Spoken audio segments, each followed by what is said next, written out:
Hello everyone, so today we are gonna talk about the Gover. He's a support class champion and you should not really pick him as a solo healer unless your team is super coordinated. And the reason for that is he's a burst healer. It means he will give you and your teammates who are in the area of effect 1000 HP in 1 second. When he uses his healing ability by pressing Q. Now most of the time your teammates will be far apart from each other, meaning you won't be able to heal them all at the same time. And the cooldown of Blossom is 12 seconds, which can be reduced by 2 seconds by using a card. Even after that, it takes a long time to get it back.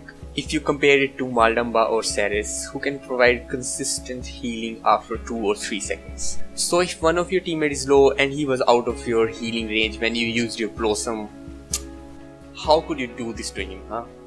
Don't you have soul? Anyway, he's gonna die real soon.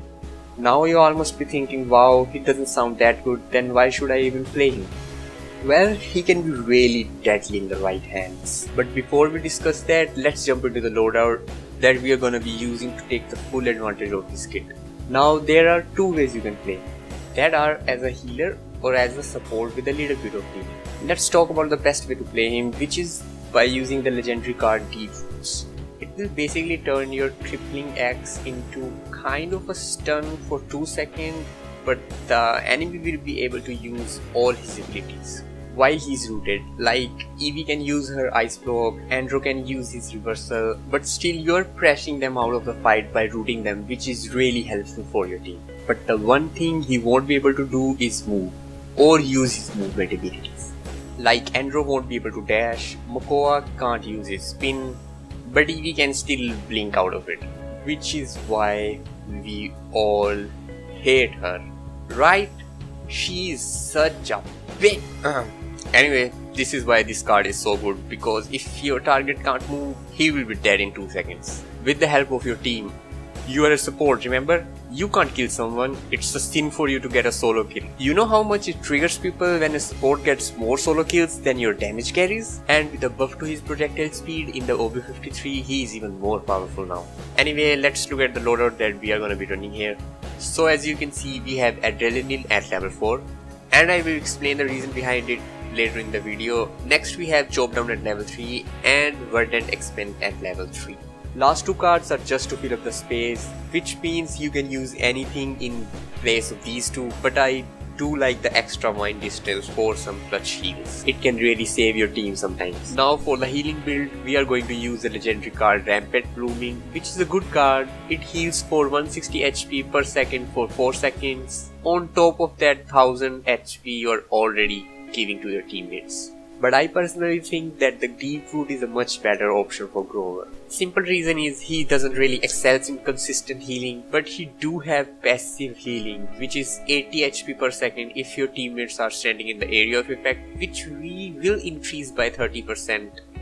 But still, 80 is nothing compared to the damage that you're gonna get from a Bomb King or a Drogos. Anyway, for the healing loadout, we are keeping the Adrenaline at level 4 and Verdant Expanse at level 3. But we are changing the Chop Down with Perennial at level 3 just to reduce the cooldown on our Blossom. And the reason behind why we are using Adrenaline at level 4 is because Gover can get a lot of elimination due to the fact he have unlimited ammo on his axe. So you can just sit in a corner and keep launching your axes all day long, hitting everyone. When they die, you will get a 40% cooldown reduction on all of your abilities, which means more heals, more deep roots and more mines. That's why I like Deep Roots more than the Rampant Blooming, because it increases your chance of getting more kills when you root someone, which means more heals for your team anyway. And by sitting in a corner, I did not mean that you just camp in your spawn and spam axes till you die. Just stay with your backlines, heal them, and if you see your tank is backing up to get his health back, mine on to him and heal him too from time to time. And if you are a solo healer for some reason, then tell your team to play a bit carefully and don't rush into bad positions, as you won't be able to heal them there. Now let's talk about how and when to use your Vine. It's a really good ability if used properly, and it's very simple to use. Simply point at something like a wall or a tree, make sure that it's in your range and press F. It will pull you towards that direction. Now this is really good for getting out of tough situations or getting in to heal someone who is taking cover to regen his health. Make sure you're always in cover when you use your Blossom, as if you are cauterized, your heals will mean nothing. For example, they have a cauterize 3 on you and it's gonna stay on you and your teammates for 1.5 seconds. Then suddenly you decided, oh, I am low, I need heals. Well, I will just press Q and get my 1000 HP back. But the bad news is that you will get only 100 back, because Cauterize 3 will reduce the healing by 90%, and this is why the burst healers are not that good in this game, as the timing of your heals will have to be perfect in order to take the full advantage of it. On top of that, the cooldown of Blossoms is 12 seconds, and if you healed for only 100 by panic pressing the Q, then your whole team will die, because 12 seconds is a long time in this game. But it can be reduced by 40% if you get a kill. That's why we are running that card in this loadout. So if you get lucky, then you get a second chance to save your team, and make sure you use it properly this time. So keep on spamming your X's and don't be sad if you miss. It's just sometimes you land every X you throw, like this.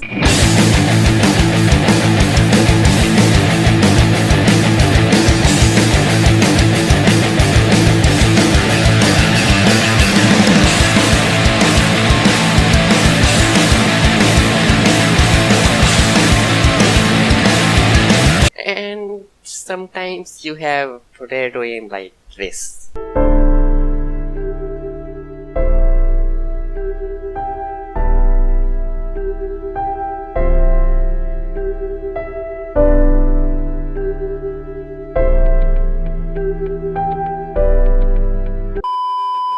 Lastly, we will talk about his ultimate Whirlwind, which will heal you and your teammates for 2500 HP every second for 5 seconds. And now during the ultimate he is CC immune too.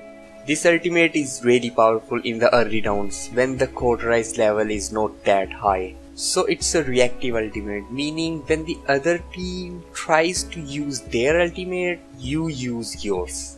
It's so powerful that it can make any damage based ultimate completely useless. For example, Victor's Barrage, Andros Accursed Arm, or even the Hexafire. Just pop your Whirlwind and walk up to everyone that is taking damage. But it will suffer a lot in late games when there is a level 3 cauterize on you. But you can still help your teammates if they wanna retreat to a safe spot when the other team is using their ultimates. That's why most Gover players take Morale Boost, because his ultimate can change the tide of any battle. But I personally go for Chronos, because if you are healing your teammates more, then you will get it fast anyway. Still, if you like, you can go for Morale Boost too, which is completely fine. It's your wish anyway. Now let's talk about the situations when you can pick him. In casuals, it's not gonna matter that much, as teamwork is a very rare thing in a public match. But if you are playing a Scream or a competitive, you can pick him when the other team have a lot of high mobility champions.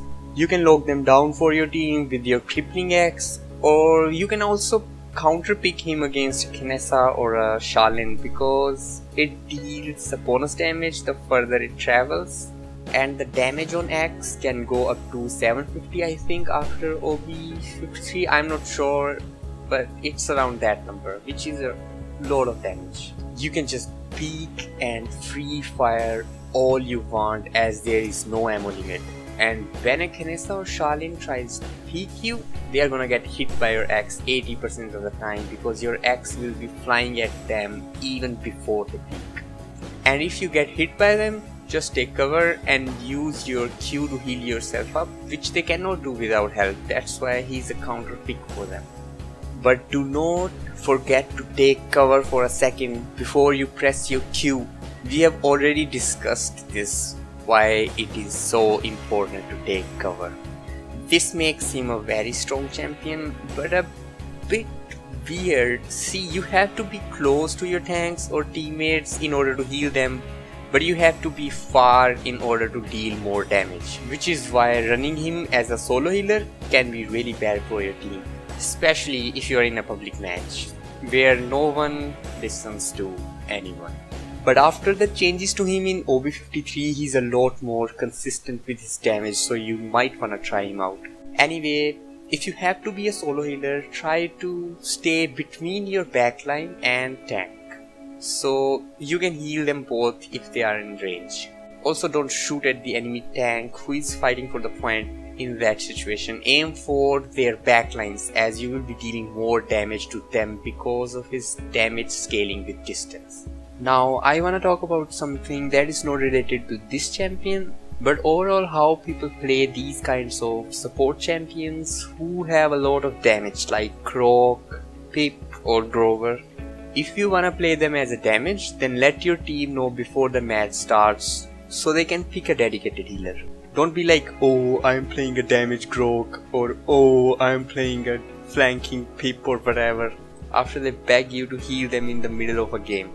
If you wanna play them as a damage, it's completely fine, but at least let them know that they won't be getting much heals from you. In the end, it will help you and your team win a game if you just tell them what role you're going for. Unless you like losing, then I don't know, do whatever you want. So this is it for Gover, and if you would like to add something, feel free to comment down below, and sorry for the delay in the video. I really want to make more videos, but the problem is I am new to this game, so I had to actually play the champion and learn it myself, how it works. I usually play them until I hit the rank of 10 or 12, depends on the learning curve of a champion. I don't want to make videos just for the sake of views or how many subs will I get.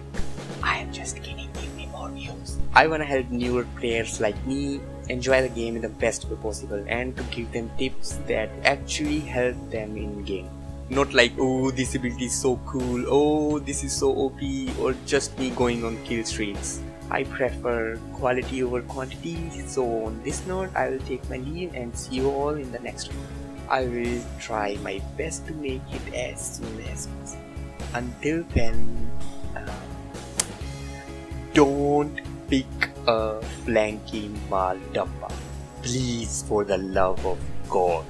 Should I go now? Okay. Here's another tip. If you wanna be good at the game, don't watch my videos.